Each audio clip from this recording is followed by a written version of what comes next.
வணக்கம். அத்துணை சப்ஸ்கிரைபர்களையும் எல்லா அன்பு உள்ளங்களையும் எனது நண்பர்களையும் வருக வருக என வரவேற்பதில் பெருமகிழ்ச்சி கொள்கிறேன்.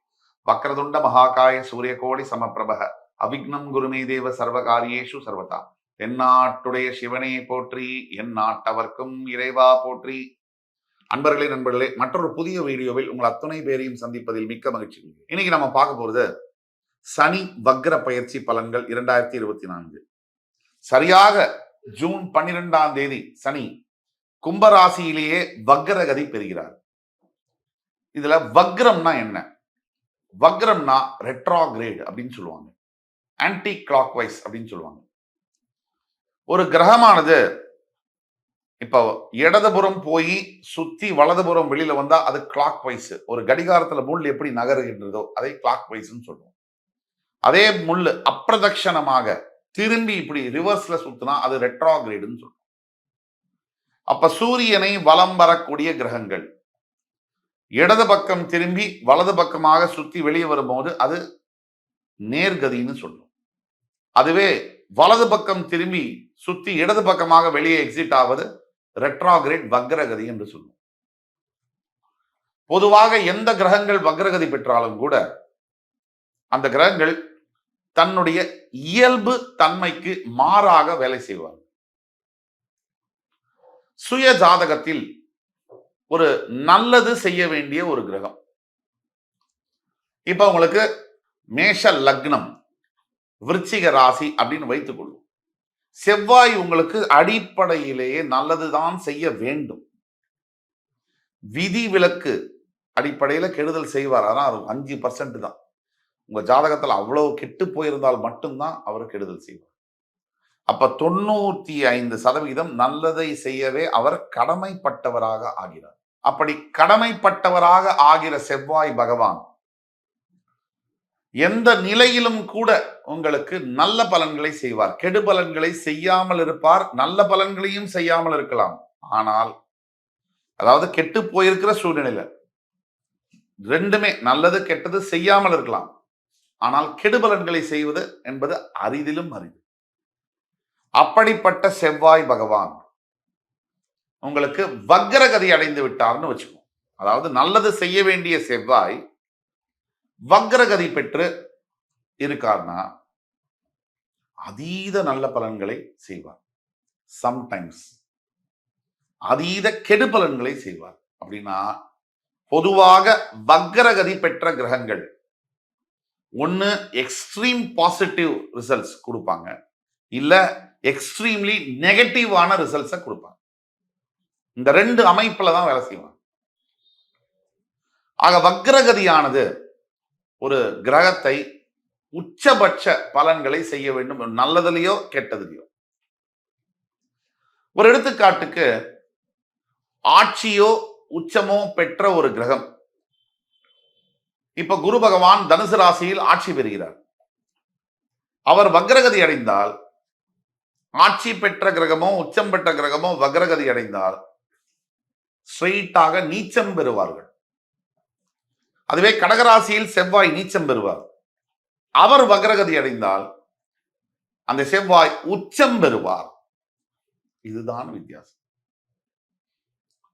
சனி பகவான் வக்ரகதி அடையும் பொழுது சனி பகவானுடைய பொதுவான குணாதிசயம் என்பது முழுமையான ஒரு பாவ கிரகம். ஒரு மனிதன் எந்த ராசியில் பிறந்தாலும் கூட அந்த ராசியில் பிறந்தவருக்கு அவர் வாழ்க்கையில் நடக்கக்கூடிய அத்துணை துன்பங்களுக்கும் காரணமாக வருகின்றவர் சனி பகவான்.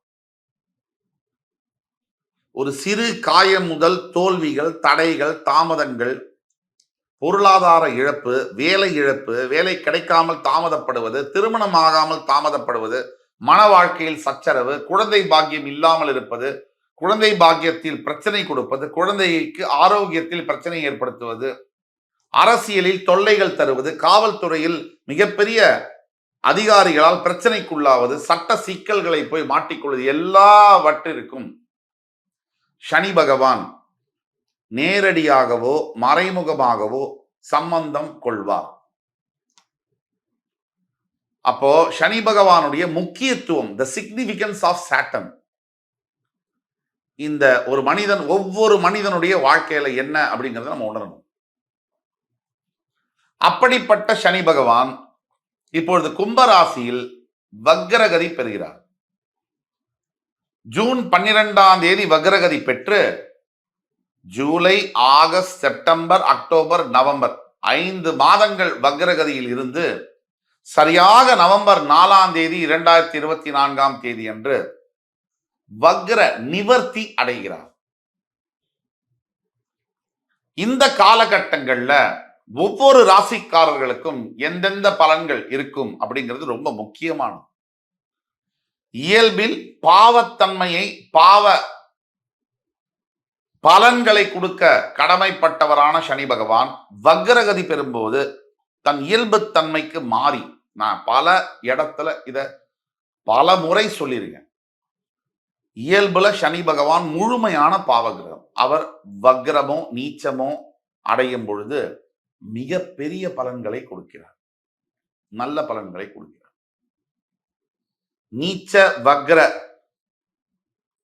நேரடியாக இன்னும் கேட்க போனா, சொல்ல போனா, நேரடியாக சனி பகவான் உச்சம் பெறும்போது தீய பலன்களை செய்வதில் முழுமையாக இருப்பார்.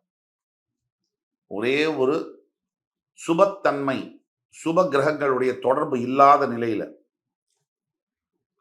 ஆனால் அப்படிப்பட்ட சனி பகவான் வக்ரகதி அடையும் பொழுது மேஷ ராசி அன்பர்களுக்கு இந்த சனி வக்ர பயிற்சி என்பது முக்கியமான ஒரு அங்கம் வகிக்கிறது. மேஷராசி அன்பர்களுக்கு பாதகஸ்தானத்தில் ஆட்சி பெற்ற சனி பகவான் வக்ரம் பெறும் பொழுது பாதகஸ்தானம் 11ஆம் இடம், ஏன்னா சரராசி. இந்த பாதகஸ்தானம்னா 11ஆம் இடம்னா வருமானம் வரக்கூடிய இடம், லாபஸ்தானம்னு சொல்லுவோம். பொதுவா 11ஆம் இடம் லாபஸ்தானம், எல்லா ராசிக்குமே 11ஆம் இடம் லாபஸ்தானம். ஆனா சரராசிகளுக்கு 11ஆம் இடம் பாதகஸ்தானமாக மாறும். பொதுவாக லாபஸ்தானமாக இருந்தாலும் பாதகஸ்தானமாக வருவதனால் சோர்ஸ் ஆஃப் இன்கம், எங்கேந்து வருமானம் வருகின்றதோ மேஷராசி அன்பர்களுக்கு, நீங்க சேலரிடு, செல்ஃப் எம்ப்ளாய்டு, ஒரு பிசினஸ் பண்றீங்க, ஒரு professional lawyer, advocate, doctor, scientist ஏதா இருக்கீங்கன்னா கூட வருமானம் வரக்கூடியதை குறிக்கக்கூடியதுதான் 11th பிளேஸ். அந்த இடத்துல சனி வக்ரகதி அடையும் பொழுது இந்த வருமானம் என்பது பல மடங்கு அதிகரிக்கும். இதுதான் உண்மை.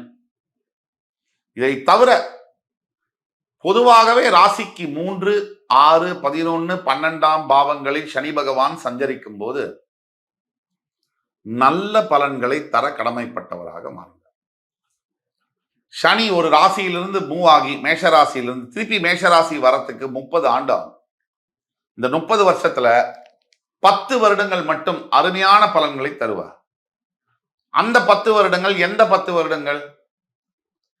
ராசிக்கு 3, 6, 11, 12 இந்த இடத்துல 2.5 வருஷம் இருக்கும் போது 10 வருஷம் அருமையான பலனை தருவார். அப்படிதான் 11ஆம் வீட்டில் இப்போ வக்ரகதி பெறுகிறார். இன்னும் ராஜயோக பலன்.